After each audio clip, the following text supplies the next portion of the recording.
Hello my YouTube family, good morning. কেমন আছো সবাই? আশা করছি সবাই খুব ভালো আছো। এখানে দেখো খুব সুন্দর একটা অতিথি আমাদের বাড়িতে চলে আসলো।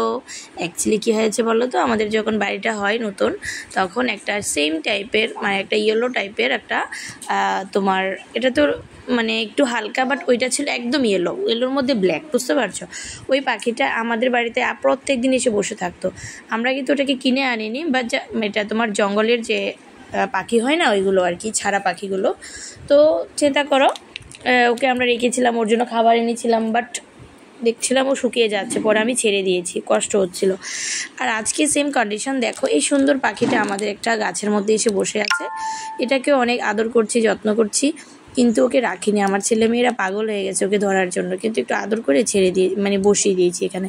ও ঠিক করে উঠতে পারছে না এখনও, একদম ছোট। আমি ভেবেছি ওর মা বোধহয় এখানে রেখে গিয়েছে হয়তো খাবার আনার জন্য, আচ্ছা এসে নিয়ে যাবে। পরদিন দেখি সকালবেলা দেখি এখনও বসে আছে। তখন ওকে একটু ধরতে যাওয়ার পর ওই একটু লাফ দিয়ে না একটা গাছে গেছিলো, জানো, পড়ে মানে একটা গাছে চলে গেছে। সে চেষ্টা করছে ওড়ার জন্য।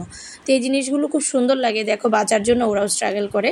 বাট আমি এটাকে আনিনি, সত্যি কথা। এই দেখো কি সুন্দর পাখিটা, আমার খুব মায়া হচ্ছিল, সেই জন্য আমি বাচ্চাদের কথা শুনিনি, ওকে ওখানে রেখে দিয়ে চলে এসেছি। ঠিক আছে, তোমরা অবশ্যই বলবে পাখিটা তোমাদের কীরকম লেগেছে। আমার তো সেই লেগেছে, অসম্ভব সুন্দর পাখিটা। মানে খুব কষ্ট হচ্ছিল যে মাকে ছাড়া ও কীভাবে থাকবে।